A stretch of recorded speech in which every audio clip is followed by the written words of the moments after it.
And welcome. It feels so good to be back here, and it's been 2 weeks since my last video on this channel, and it feels good to be back with a happiness topic. And these questions that I'll be answering today are questions that I answered on one of the podcasts earlier this year. Maybe it was February, and I thought it would be good to come on here on this channel and answer them here. These questions, there's only 4 questions on happiness. And if you are new here, my name is Tembega. I'm a life coach that focuses mainly on happiness. And I also dance, I also write. And if you would like to know more about my work, I'll leave some links below and then you can get to know me better.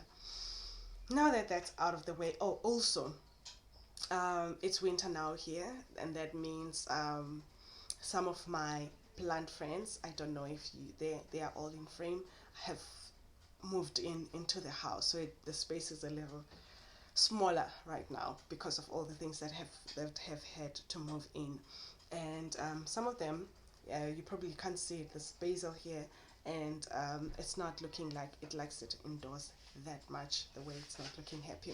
So that's what's been going on in my corner of the world, and if you'd like, please share what's been going on with you. All right, on to today's topic. 4 questions about happiness that I'm answering. So the first question is, why are so many people unhappy? The straightforward answer to this one is many of us have experienced unhappiness just because we live in an outsourcing culture. And what I mean by that is that we have grown up and even now live in a culture that believes that something outside of us can take care of our needs. For example, having somebody clean your house, help you clean the house, having somebody, an accountant, doing your taxes, a doctor taking care of your health, a school that takes care of your kids whilst you're at work. All these things that I've just mentioned are super helpful. However, they do give us a sense of what we need. Our needs are always outside of us, that we are not capable of that. And that is dangerous, because we start to do that with happiness. Just as we do it with other needs, we start to think that, okay, if I want to be happy, there must be a food that I can eat, there must be a drink, there must be a drug that I can take, and it doesn't work that way. And the other dangers of outsourcing our needs has to do with the fact that they disempower us. We start to lose some of the self-love just because having somebody do something for you just sends the message that you are not full, you are not complete, you are not enough. And that's how others are doing it for you. I just want to make sure that I mention other things here. Yeah. And whilst we are on that, there's something else that I wanted to do actually earlier on this video, was to talk about the difference between happiness and excitement. Because I say happiness a lot, and sometimes someone might think that I'm talking about excitement, which is very different from happiness in the way that I'm translating it. And excitement feels like this uncontrollable high almost, whereby you suddenly feel the need to do something to calm it down. It doesn't feel like that consciously, but subconsciously that's what you want. That's why when you've just received news about something really big, you want to go out and party with your friends, you want to have a glass of wine, you want to have some champagne, you want to have a heavy meal, you want to order some pizza and things like that. Usually that's what happens, and that's because excitement feels like this uncontrollable emotion that needs to be calmed down, whereas happiness, on the other hand, has a calmness about it and has an ease about it. So those are the 2 differences, and I can do a whole video on that one day, on the difference between excitement and happiness, if you'd like me to. So that's what I'm talking about. I'm talking about more the calmness and less about the uncontrollable high. Now, on question number 1, yeah. So in our effort to have an easy life, we end up disempowering ourselves. We end up pushing ourselves aside and making the accountant important, making the doctor important, making the church important, whatever it is that we are using to fulfill our needs, making a relationship important, anything that we are using to fulfill our needs. And then the second point is, whatever it is that we use to fulfill our needs has some side effects. There are always side effects, whether we are using coffee or we are using relationships, we are using shopping, goals. Those are the common ones, usually shopping, and ambition, and relationships is what is usually used to bring us happiness. And if you've ever gone into a relationship with the hopes that that is what will bring you happiness, that doesn't usually work. And if you are shopping with the hopes that is what will bring you happiness, that doesn't work either. So that is my number one reason why people are unhappy. And there are many reasons, but the one that I've seen the most is that we've, in an effort as humans to make an easy life, we've neglected ourselves, and that's why many of us are unhappy. All right, so the second question is, I'm looking at the time and I don't think I can make it. How can one start to increase their happiness? This question, the way it's phrased, I'd like to change it, because there's no increase or decrease of happiness. There's, we are born happy and we die happy. And if you don't believe that, look at the babies. Born happy, die happy. Even when they are crying, you know that the baby is happy. So what happens is not the question of increasing our happiness. What happens is we are either too tired, too tired, too distracted. Those are the two main ones. And then there's anxiety and other things, but the two main ones is too distracted, too tired to even notice that we are happy. Because I've been asked before the question that how much does happiness cost? How much does one have to pay to buy it? And you know how much it costs? Attention. That's what happiness costs. That is the cost that we pay to be happy, is we pay attention. And it even says pay attention, is that we pay attention to ourselves. We pay attention to our surroundings. We are always in tune with what our needs are. And not just that, we are also aware of all the different ways of feeling our needs, that we don't have to call someone from the outside to come and fulfill our needs, that we know how to fulfill them. So we are either too tired and too distracted to see that we are happy, and too tired or too distracted to see what is it that is making us unhappy or anything like that. So instead of fixing and saying I want to be happier or I want to increase my happiness, how about you look at how do I make myself more relaxed, more at ease? And the tiredness I'm not talking about isn't just the physical tiredness. I'm talking about being tired just like from deep in your soul, and finding ways to be at ease, to relax, finding ways to be less distracted. And that's why most of my work, I include a lot of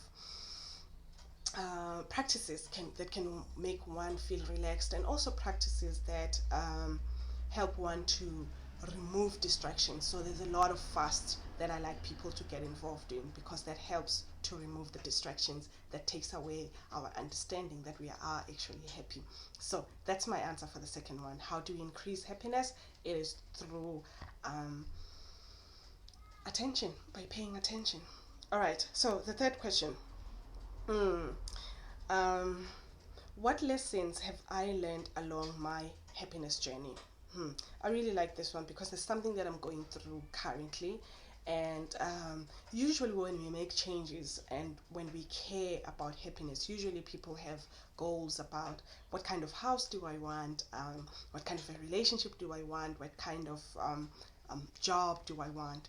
And when a person has gotten, which is usually the people that want to work with me, when a person has gotten to a place of I am now focusing on happiness, it usually comes from pain, that they've heard enough pain to be like, you know what, I'm done with this. I'd like to be in happiness.